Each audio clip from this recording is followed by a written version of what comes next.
MCQ number 9 of 30 days challenge audit MCQs। ठीक है, सो आज का क्वेश्चन ये है कि मेरे पास बहुत सारी कंपनीज का ऑडिट आया है और मेरे को पता है एक ऑडिटर का ड्यूटी बन जाता है टू रिपोर्ट करना एज पर सेक्शन 143 का 3 इंटरनल कंट्रोल के ऊपर जो इनएडिक्वेसी है रिलेटेड टू फाइनेंशियल स्टेटमेंट्स, वो आपको रिपोर्टिंग करनी होती है।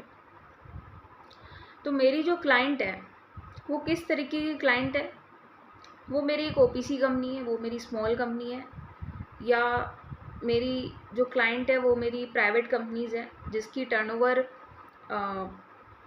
अभी 20 करोड़ है और उसका जो बोरविंग्स है वो भी 20 करोड़ का है।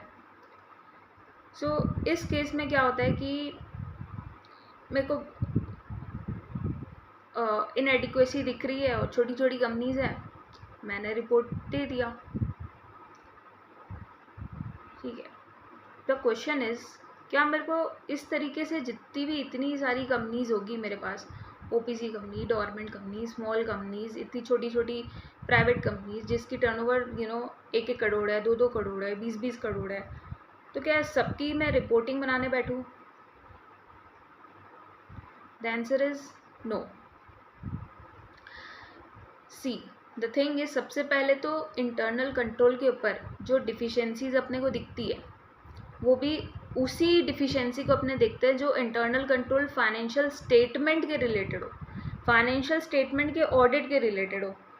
उसमें जो भी डिफिशेंसी दिखी उसमें बोलता है कि स्टैंडर्ड 265 में कि आपको उस चीज़ का डिफिशेंसीज का बात 265 में TCWG को बताना है, तो वो आपने कंप्लाई किया। इसके बाद रिपोर्टिंग के बारे में कोई भी स्टैंडर्ड नहीं बोलता, लेकिन कंपनी एक्ट बोलती है 143 का 3 जो सेक्शन है उसके हिसाब से बोला जाता है कि अपने को रिपोर्ट भी बनाना है, अपने रिपोर्ट में मतलब इस चीज़ को इंक्लूड करना है। तो क्या ये हर कंपनीज़ के लिए है? नहीं, ये कौन सी कंपनीज़ को एक्सेप्शन में डाला गया है, इस एक्सेप्शन के अलावा बाकी कंपनीज़ में एप्लीकेबल है। ठीक है, तो कुछ छोटी कंपनियां हैं जिसमें रिपोर्टिंग अपने को इंटरनल फाइनेंशियल जो इंटरनल कंट्रोल है उसके ऊपर जो इनएडिक्वेसी है उसका रिपोर्टिंग नहीं करना है, कंपलसरी नहीं है, आप अपने हिसाब से तो कर सकते हो, लेकिन यहाँ पे एक्सेप्शन दिया गया है किस किस कंपनीज़ को, ओपीसी कंपनी, स्मॉल कंपनी, ऐसी प्राइवेट कंपनीज जिसका टर्नओवर लेस देन 50 करोड़ है and borrowings less than 25 crore है। ठीक है, ये पॉइंट हो सकता है आपसे स्किप हो जाए, बहुत इंपॉर्टेंट है, ध्यान में रखना। ठीक है, और यहाँ पे जो प्राइवेट कंपनी वाला मैंने एग्जेम्पशन बताया वो लेटेस्ट फाइनेंशियल स्टेटमेंट के हिसाब से वो होगा। बोरोविंग्स एट एनी टाइम, जैसे अपने नॉर्मली देखते हैं at any time in the financial year, वैसे ही देखा जाएगा। एंड यहाँ पे एंड वर्ड का यूज़ किया गया है, दोनों ही एप्लीकेबल होना चाहिए, टर्नओवर भी और बोरोविंग्स दोनों ही लिमिट देखना है अपने को, तब जाके ये एग्जेम्पशन मिलेगा। ठीक है।